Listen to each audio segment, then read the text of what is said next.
بسم الله الرحمن الرحيم وبه نستعين والصلاة والسلام على سيدنا محمد وعلى أهل بيته الطيبين الطاهرين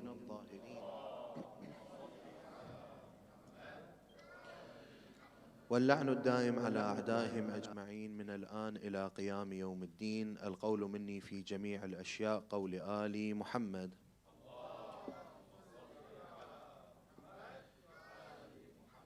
فيما أسروا وما أعلنوا وفيما بلغني عنهم وفيما لم يبلغني.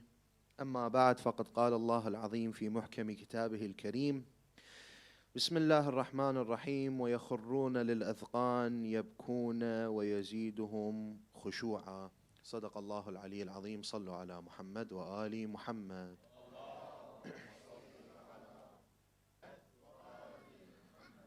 One of the rituals which the Shia all over the world they practice is mourning over Imam al-Hussain alayhi salam, crying over the tragedy of Abu Abdullah al-Hussain alayhi salam. And the reward for that is plenty, and I will mention the reward for that later on in the lecture. Great rewards. To put it short, Jannah to that extent. Mourning and crying over Abu Abdullah al-Hussain alayhi salam. Someone outside the faith of Ahlul Bayt and even within the faith of Ahlul Bayt may ask, is it permissible to cry over Imam al-Hussain? Permissible in the sense that he died 1,400 years ago, he was martyred. 1,400 years ago. And you remember him every single year. And not only that, your mourning and your crying over Imam al-Hussain is excessive. You cry over him. You beat your chest over him. You do all forms of grief over him, which is excessive and for a prolonged period of time. How can you prove to me that you're allowed to do this? Give me evidence. Give me Quran. Give me hadith. Give me evidence that you're allowed to cry for such a prolonged period over Imam al-Hussain. Imam al-Hussain died on the 10th of Muharram. You start from the 1st of Muharram to the 10th. Some continue to the 13th. Some continue until the end of Muharram, the month of Muharram, an entire month. Some continue until Safar, 2 months. Crying over Imam al-Hussain and millions of people and having these gatherings. What is your evidence for this? When someone asks us a question like this, we have to be prepared to answer. We have to be prepared to bring the answers and give it to them. This has 2 benefits. First benefit is that we protect ourselves and our creed, our ideology, our aqeedah. This is our aqeedah. Crying over Imam al-Hussain is our aqeedah. People attack us with this. You see a lot of people, they ridicule us over this, they attack us over this. So, we have to be prepared to answer. We have to be prepared to protect our religion. We are living in a time where jihad is not picking up the sword and fighting someone. Jihad is protecting your religion. Jihad is having enough knowledge to protect your religion, to answer when a question is being asked. This is your jihad. This is the jihad that is happening in this day. It is not with swords. It is with talking. It is with evidence. It is with debating. If you yourself don't know why you cry over Imam al-Hussain, and not just why, but what is your evidence? What is your daleel? Why do you think it's halal? Why do you think it's permissible? This is very important. Secondly, to strengthen our aqeedah as well. People come year in, year out, they cry over Imam al-Hussain. Some don't even cry. A lot of people, they come here, when the sheikh is reading the musibah, they don't cry. This is either because they don't know the purpose behind their crying, or they do not grasp the gravity of the tragedy of Abu Abdullah. The gravity of the importance of crying over Abu Abdullah. This isn't just an emotional thing. Hence why people don't cry sometimes. They attend the gatherings, a tear doesn't shed from them. We have to understand the importance of this in order for us to protect ourselves from other people and to also strengthen our faith, strengthen our aqeedah over mourning Imam al-Hussain alayhi salam. And we begin. when it comes to crying over something, Muslims in general do not see the problem with that. They do not see the hurma in crying. For example, you lose a loved one, you cry, that's something that is fine. Even to a certain level, crying is permissible. And crying excessively is also permissible, but in what context? When it comes to gaining the proximity of Allah Azza wa Jal. I read the verse upon you. وَيَخِرُّونَ لِلْأَذْقَانِ يَبْكُونَ وَيَزِيدُهُمْ خُشُوعًا, and they fall down upon their faces weeping, and it increases them in humility. That Allah is telling us in the Quran, when you cry for the sake of Allah, the more you cry, the more humility you have, the more faith you have. Allah is recommending you to cry. With that, all of the Muslims and all the sects of Islam agree that there's nothing wrong with this. When it comes to gaining proximity and closeness to Allah Azza wa Jal, crying is fine. Or when it comes to missing a form of worship or a way of getting closer to Allah, not necessarily doing haram.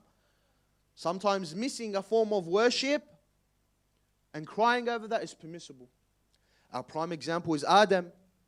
You have Adam, when he did not do what Allah recommended for him. A lot of people say when Adam sinned. Adam did not sin. We believe that our prophets are what? They are infallible. From Adam all the way until our prophet Muhammad.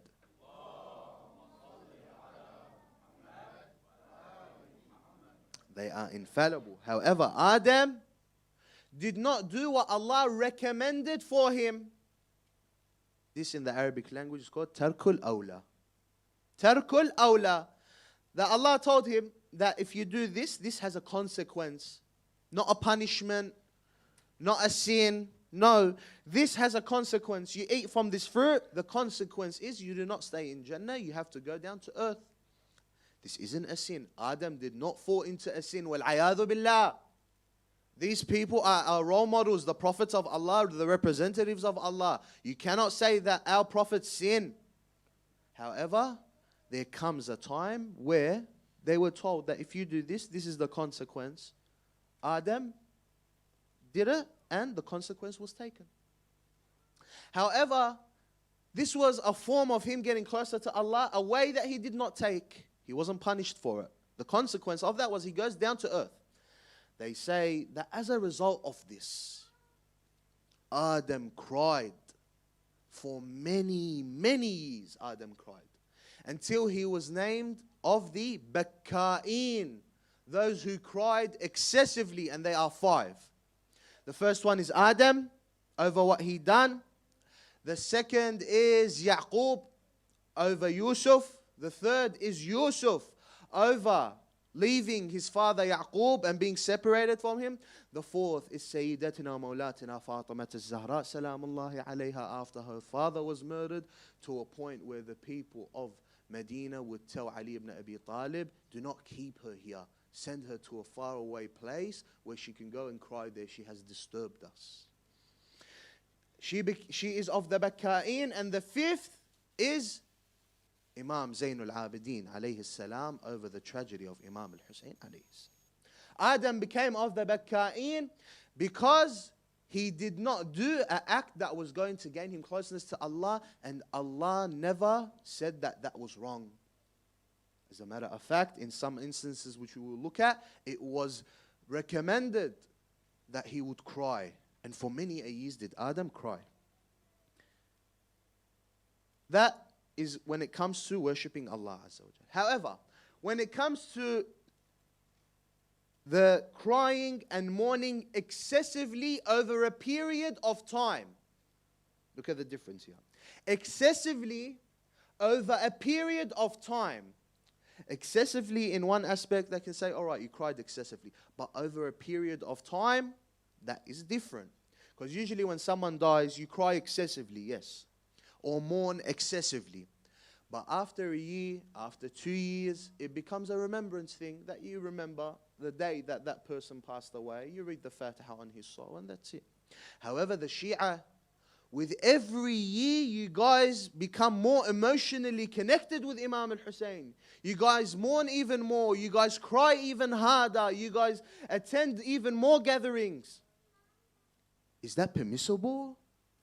How can you prove this to me? How can you prove that that is permissible? Now we go into the sources of the other schools of thought.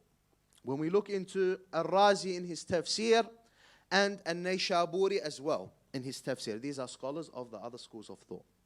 They agree and they say, and this is all Muslims as well in general, they agree and say that with the story of Yaqub, when his son was taken away from him, Yaqub knew Yusuf didn't die. Because they didn't give him enough evidence that he died. What did they bring him? They brought him his shirt, Yusuf's shirt, and it was full of blood.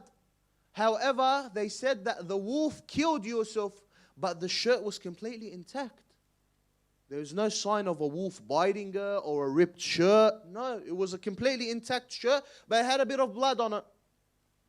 Yaqub knew his son didn't die. However, the amount that Yaqub cried over his son Yusuf, all the schools of thought of Islam say that Yaqub cried over Yusuf 80 years. 80. 80 years. Yusuf cried and mourned over his son Yaqub, and he knew his son wasn't dead. The evidence that was brought to him was not enough to conclude that his son was dead. However, he mourned and he mourned until the Quran says, وَتَوَلَّى عَنْهُمْ وَقَالَ يَا أَسَفَا عَلَى يُوسُف وَابْيَضَّتْ عَيْنَاهُ مِنَ الْحُزْنِ فَهُوَ كَظِيمٌ. He turned away from them, lamenting, alas, poor Joseph, and his eyes turned white out of the grief he suppressed. وَابْيَضَّتْ عَيْنَاهُ مِنَ الْحُزْنِ. Ibyadat, some say that he became blind. Some have different opinions when it comes to what happened. However, he was lamenting and mourning and crying, not only excessively, but over a large span of time, which was 80 years. Yaqub, every single day, was crying over Yusuf to the point where his eyes became white. Some say he became blind from the excessive and prolonged period of mourning. I'll ask you a question. If this was haram, if this was not acceptable, why didn't Allah condemn him in the Quran? Why didn't Allah condemn him? If it was haram, if it was not acceptable. He lamented and he mourned to a point where he hurt himself. When you're crying over Abu Abdullah, you're not hurting yourself. When you beat your chest, you're not hurting yourself to the point of you making yourself blind. Yaqub, his son, wasn't dead. But for 80 years, he cried over him to the point where he self-harmed. Self-harmed. Why didn't the Quran condemn Yaqub? The Quran didn't talk about this. The Quran didn't condemn Yaqub, not even a single bit. When Allah does not condemn something, and He mentions it, He mentions Yaqub crying this much over Yusuf, however, He does not condemn it. What does this mean? Other than that, it was permissible. And not only that, that is what you call jaza, excessive sadness, sorrow and grief. Usually, even in the Islamic religion, and we agree upon this as well, if you excessively lament and grieve over a family member to a certain period or point of time, it becomes haram.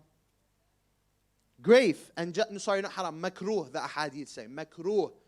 It is not recommended to lament and grieve over a family member.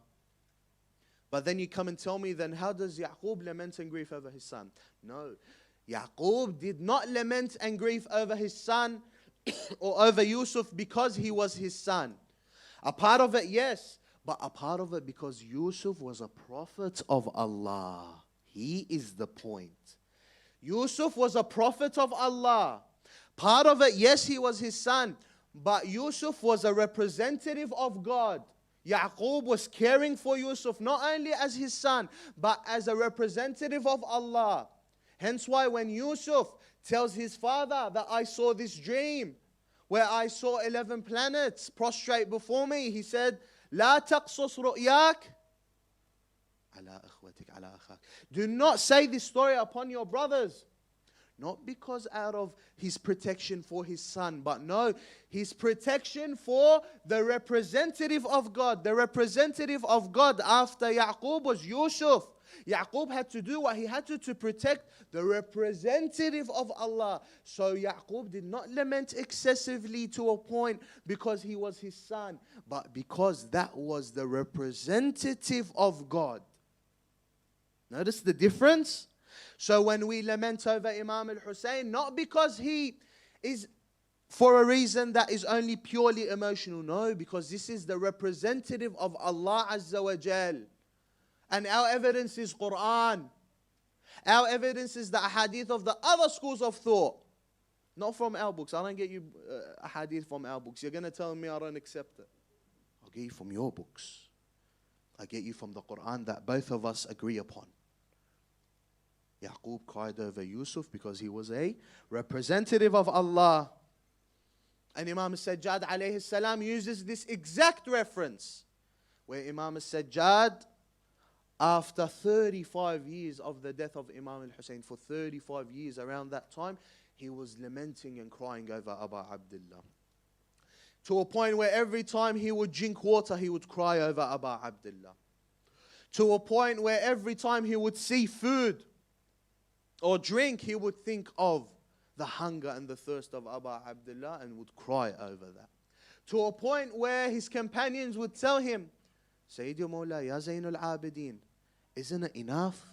Isn't your crying enough over Imam al-Hussain? Imam Zayn al-Abidin says, قال أتعلمون أن يعقوب نبي ابن نبي أبو نبي. Do not you know that Yaqub, the son of a prophet himself and a father of a prophet, that وغيب الله واحد من أبنائه, that this person, this great stature of a person, Israel himself, that is one of the names of Yaqub, Israel himself, when he lost one of his sons, and he did not see him slaughtered.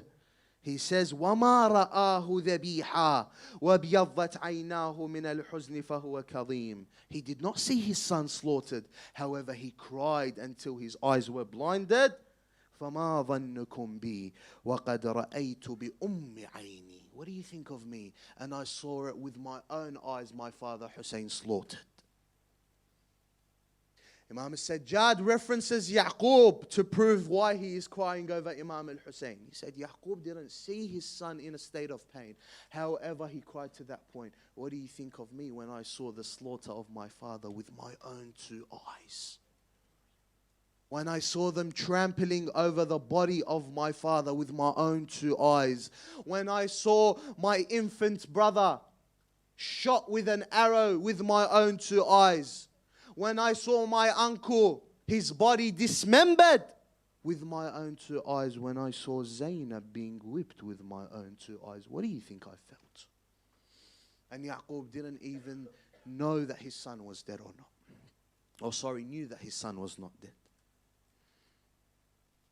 So then, through that, we come to a conclusion. Through Yusuf and Yaqub's story, we come to a conclusion that the lamenting and the mourning of Yaqub over Yusuf was permissible. Hence why Allah did not condemn him, even if it was excessive and what? Continuous. Even if it was a lot and in a long period of time. And then I ask you a question. Who do you think is more worthy of to cry over? The son of Yaqub or the son of Muhammad?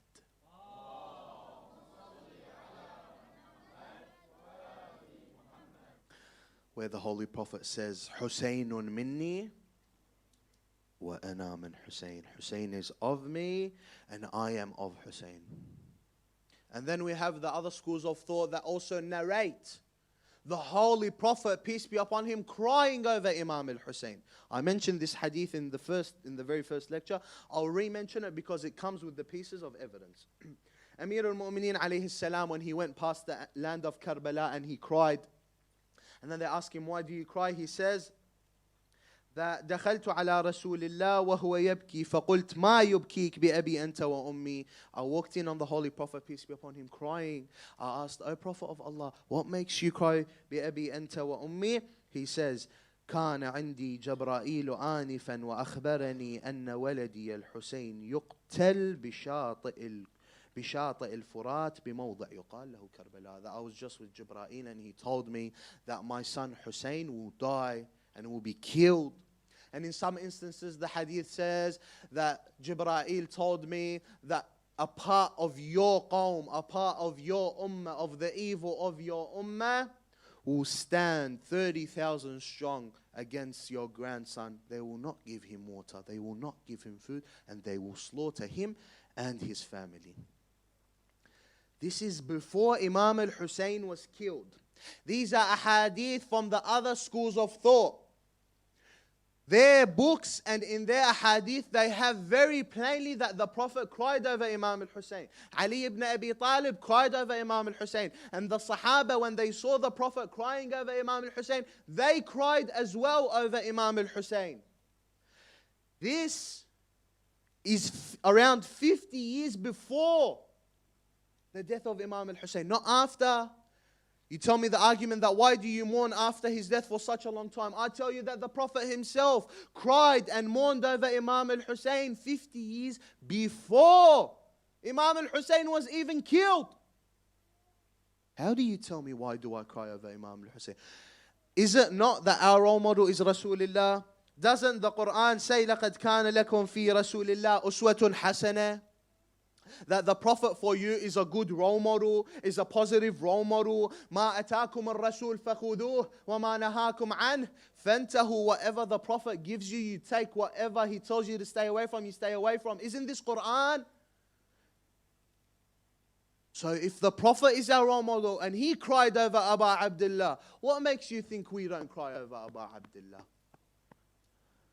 If the Prophet is our role model and he mourned over Imam al-Hussein, doesn't your book say إِنِّي تَارَكٌ فِيكُمُ الثِّقْلَيْنِ كِتَابَ اللَّهِ وَعِتْرَتِي Sahih Muslim? Doesn't it say that I have left for you behind two weighty things? As long as you hold on to them, you will never go astray. The book of Allah and my itra, my family. Isn't Zayn al-Abidin of this itra? Did not he mourn and cry over Abu Abdullah 35 years after his death? Either you tell me these are our role models, or either you tell me they aren't. Please let me know. If they are our role models and they cried over Imam al-Hussein, leave the Imams. Your Prophet, our Prophet, Muhammad,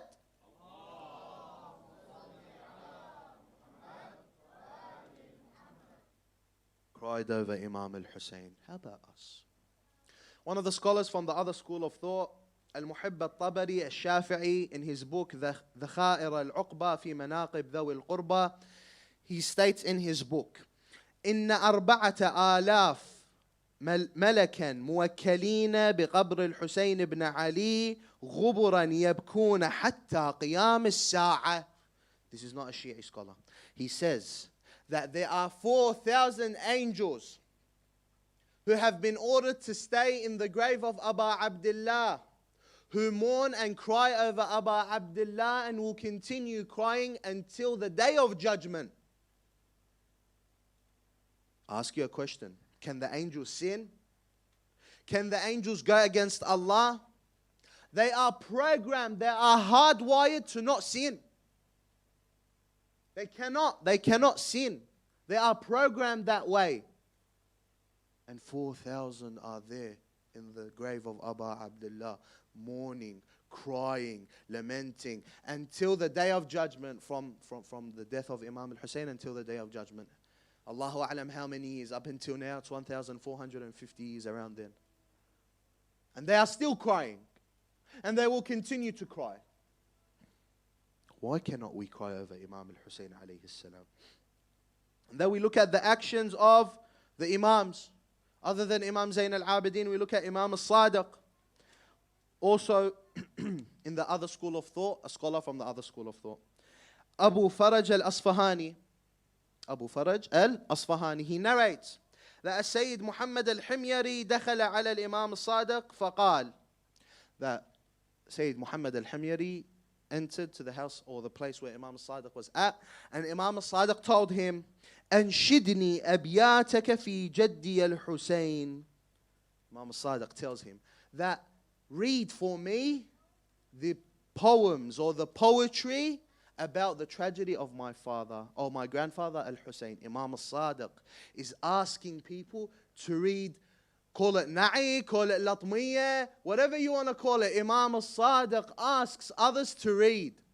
But then Imam al-Sadiq says, لكن قبل أن تنشد أمهلني. Before you read anything, just give me a second. What does Imam al-Sadiq alayhi salam do?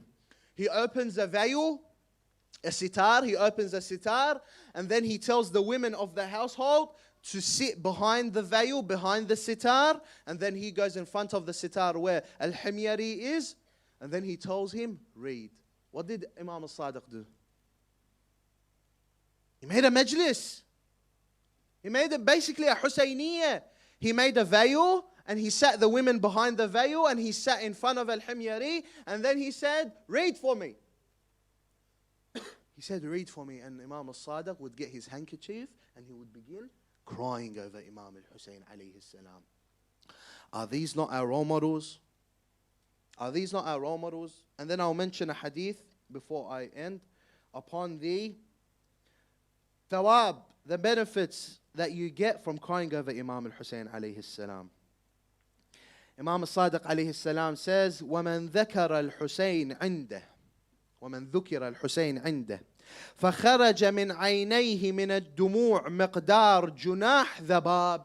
Whoever Imam al-Husayn's name is uttered in front of, and he tears up, and a tear drops from his eye, the size of a wing of a ba'udha, of a fly. Dhubab, sorry, a fly. The size of a wing of a fly. Look how small that is. What does he say? Then he says, كَانَ ثَوَابَهُ عَلَى اللَّهِ عَزَّ وَجَلَ. His thawab is upon Allah Azza wa Jal. Allah will take care of him. And then what does he say? وَلَمْ يَرْضَ لَهُ بِدُونِ الْجَنَّةِ. And that Allah will not accept anything for him except Jannah itself. A tear the size of a wing of a fly. And you get that thawab. This is crying over Aba Abdullah.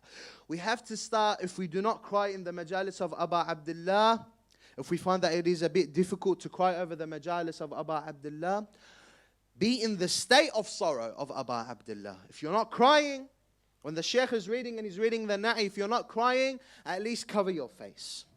Live with the sorrow of Imam al-Hussein. Imagine it. Imagine what happened to Aba Abdullah. Where you are sitting right now with the sacrifice of Imam al-Hussein.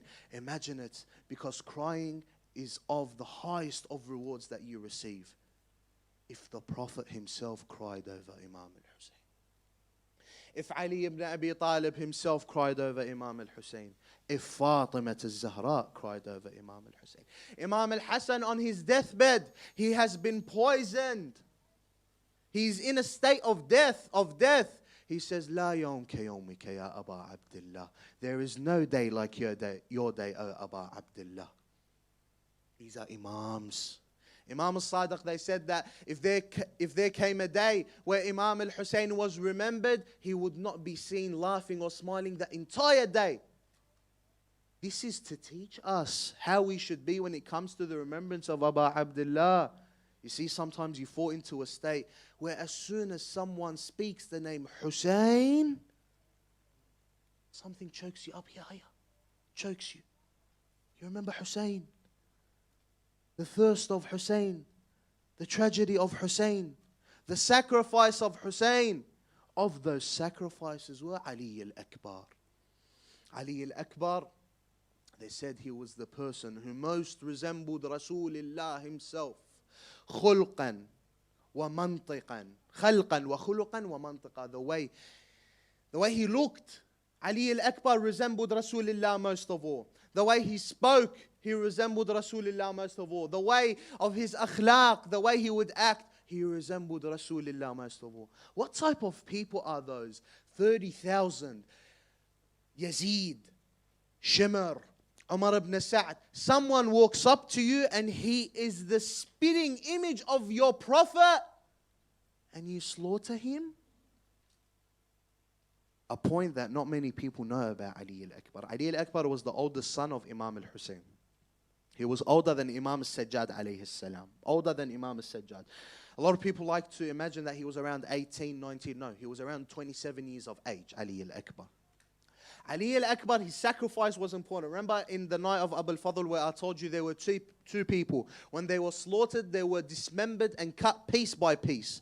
Of them was Ali al-Akbar and Abu al-Fadl al-Abbas. Abu al-Fadl al-Abbas was out of sheer hatred. Sheer hatred for the power that he possessed, Abu al-Fadl al-Abbas. They wanted to get rid of him as soon as possible of the power and strength that he had.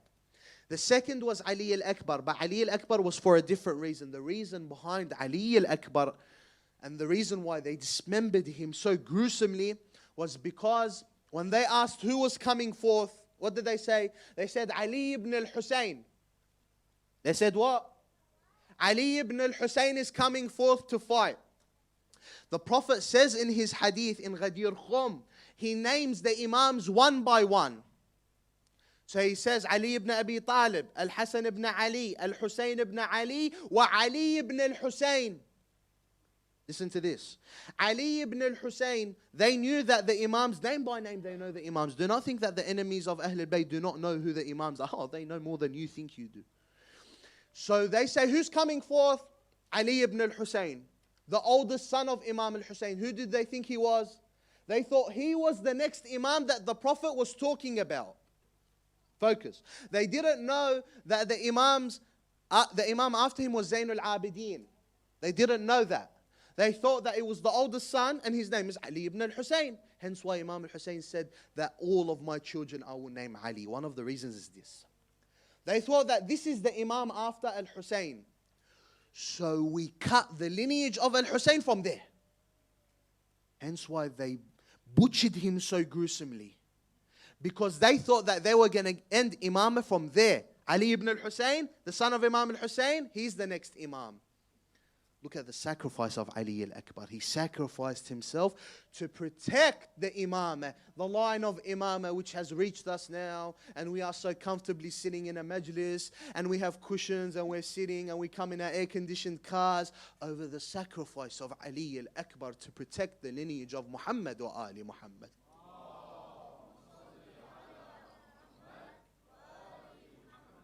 Hence why the first of the family of Imam al-Hussain to leave was Ali al-Akbar. Imam al-Hussain, Ali al-Akbar comes to Imam al-Hussain. He said, Ya Abata, i'dhan li bil-qital. Give me permission to fight. They said that Imam al-Hussain looked at him. Nadhara ayisin minhu. He looked at him at such a look that he gave up on him. Why? Because he knew that he would not take no for an answer, Ali al-Akbar.